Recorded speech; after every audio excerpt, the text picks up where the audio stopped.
On va faire le numéro 33 du chapitre 12. Dans le numéro 33, on a un circuit RLC. On a la résistance et l'inductance qui sont données, 70 et 40 millihenries. On n'a pas la valeur de la capacité. On nous dit que la source a une tension efficace de 40 volts, puis la fréquence est de 60 Hz. La première question qu'on nous pose, c'est quelle devrait être la valeur de la capacité pour que la puissance moyenne dissipée soit maximale. Ensuite, on nous demande quel est le facteur de puissance à ce moment-là, puis aussi quelle est cette puissance, justement. Donc, en fait, la première chose qu'il faut comprendre, c'est que pour avoir la puissance maximale dissipée, on parle de la résonance. En fait, il faut être en résonance. Alors, qu'est-ce que ça veut dire la résonance? On peut le dire de plusieurs façons. Ça veut dire que XC est égal à XL. Ça veut dire aussi que la valeur de Z, qui est égale à racine de R carré plus XL moins XC au carré, ben, si XL est égal à XC, ce terme-là s'en va et racine de R carré, il nous reste plus un R.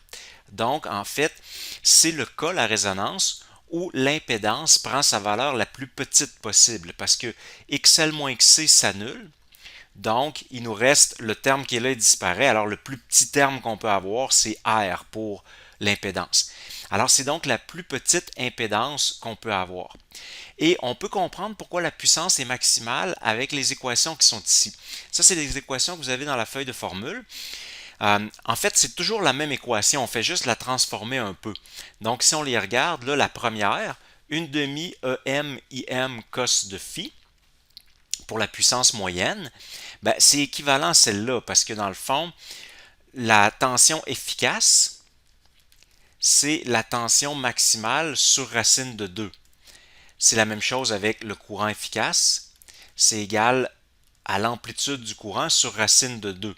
Donc, bien sûr, si on met les E efficaces, si je les remplace par EM sur racine de 2, IM sur racine de 2, ben ça va me donner EM, IM sur 2. Donc, en fait, c'est vraiment la même formule. En bas, on continue. Le cosinus de phi, d'ailleurs, c'est ça qu'on appelle le facteur de puissance. Cosinus de phi, c'est le facteur de puissance. Il est aussi égal à R sur Z. Donc, on peut le remplacer par R sur Z. Alors, c'est encore la même formule.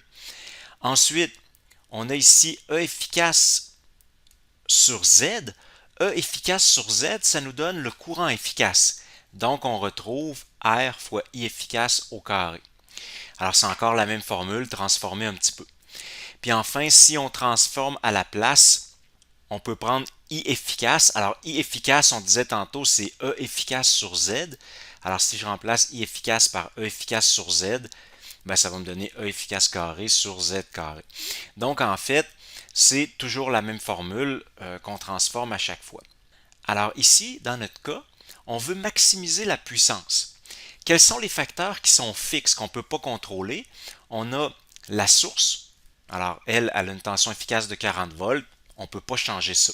La fréquence est donnée également. Ensuite, la résistance puis la bobine. Tout ce qu'on peut contrôler, c'est C. Alors, si on va voir maintenant les formules de puissance, on peut en regarder plusieurs, mais à chaque fois, on va se rendre compte de la même chose. Si je prends la dernière, par exemple, alors la source est donnée, 40 volts, donc ça, je ne peux rien changer pour ça. Le R y est donné également, donc on ne peut pas le changer.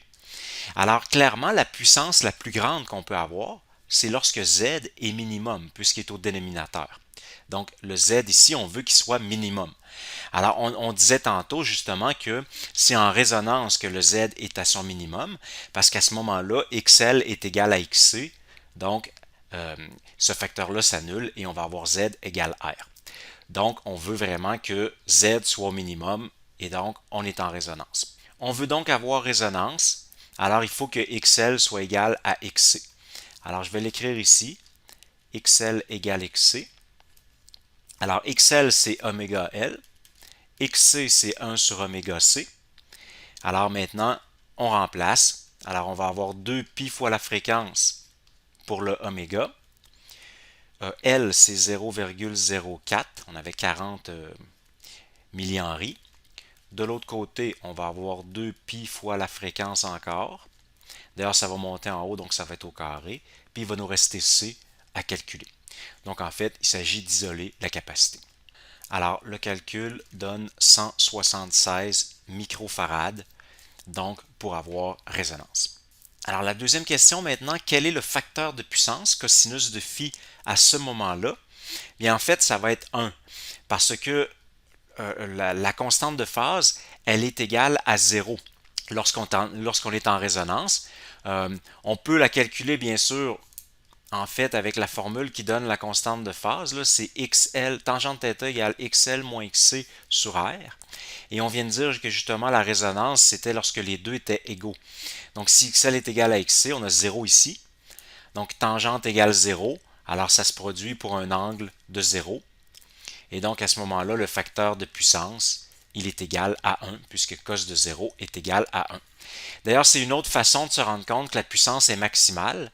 Vous voyez, si on regarde la formule qui est ici, bien, la puissance va être maximale lorsque le cosinus prend sa valeur maximale, donc à 1 en fait. Alors, encore une fois, c'est en résonance que ça arrive. Ensuite, quelle est la puissance à ce moment-là? Alors là, on pourrait choisir une des formules de puissance que l'on veut. Alors, dans le fond, choisissons celle pour laquelle on a le plus d'informations. Alors, comme on n'a pas le courant, on ne l'a pas calculé encore, on serait mieux de prendre la dernière formule, donc celle qui est ici. On aurait donc P égale R sur Z au carré, E efficace au carré. Et là, on disait qu'en résonance, Z était égal à R. Donc, en fait, on peut le remplacer par R. Puis pour ce qui est de la tension efficace, c'était 40 volts. Donc, on va avoir 40 volts au carré. Alors, au bout du compte, vous voyez, il y a un R qui s'annule. Alors, il va nous rester 40 au carré sur 70, puisque la résistance était de 70. Alors, ça donne 22,9 watts, donc, pour cette puissance dissipée.